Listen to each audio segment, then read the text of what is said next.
Turkiyadagi Sharqiy Turkiston vaqfining mas'ullaridan Anvar Qaraqash, Hafiz Osman Qaraqash, Dunyo Uyg'ur qurultiyi yoshlar komitetining muavin mudiri Abdulqodir Uyg'ur va savdogar Mir Abdullah Hojim Germaniyaning Diaspora shahridagi Sharqiy Turkiston uchur markazining sobiq raisi Abdujalil Qaraqash apandini ziyorat qildi. Hay'at umrini Sharqiy Turkiston davosiga otgan Abdujalil Qaraqash apandi bilan samimiy suhbatlashdi va fikr almashtirdi. Shundaqla rahmatini bildirishdi. Ma'lum bo'lishicha, bu hay'at Abdujalil Qaraqash apandini ziyorat qilishdan burun 26-maydan 28-maygacha Myonxin shahrida chaqirilgan 2-navbatlik Sharqiy Turkiston Milliy kengashiga qatnashgan.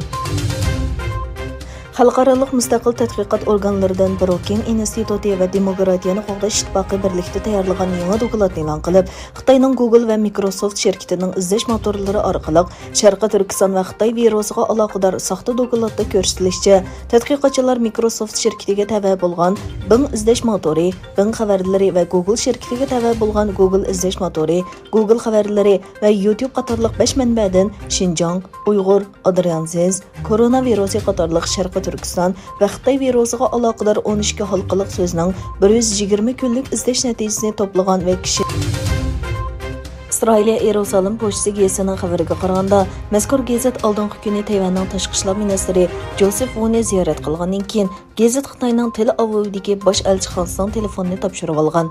Yerusalim pochtasi gazetining bosh muharriri Yakob Katz o'zining ijtimoiy aloqa hisobidagi yozmasida Xitoy elchixonasining ulardan Tayvan amaldorlari bilan bo'lgan suhbatni tor bekatdan chiqarib etishni talab qilganligini e'lon qildi. Uning aytishicha, Xitoy doiralari u gazet bilan bo'lgan munosabatni uzdiganligini va Isroiliya bilan bo'lgan munosabat saviyasini to'valtadiganligi to'g'risida ta'kid solgan. Xitoy tashqi ishlar ministri Wang Yi Fijida o'tkazilgan 2-navbatlik Xitoy Tinch okean orol davlatlari diplomatiya ministrlari yig'iniga qatnashgan bo'lib, bundan burun u Tinch okeandagi 8 orol davlatini ziyorat qilgan. Ma'lum bo'lishicha, Xitoyning o'rtaq taraqqiyot tasavvuri ramkasi ichida Tinch okeani orol davlatlariga sungan hamkorlik kelishimi ko'zlagan natijaga erishalmagan va imzolanmagan. Amerika Tashqi ishlar ministrligining bayonotchisi Ned Price Turkiyaning Rossiya-Ukraina urushini oxirlashtirishidagi diplomatik tirishchanligini va Ukrainaning yemakliklarini eksport qilish yo'lini tepish tirishchanligini qo'llaydiganligini aytdi.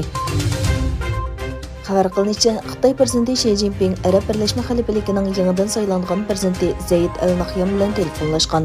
Xi Jinping ko'rishda Beijingning do'stligini, o'zaro ishonishni kuchaytirib, Arab Birlashma Xalifaligi bilan bo'lgan hamkorlikni cho'nqurlash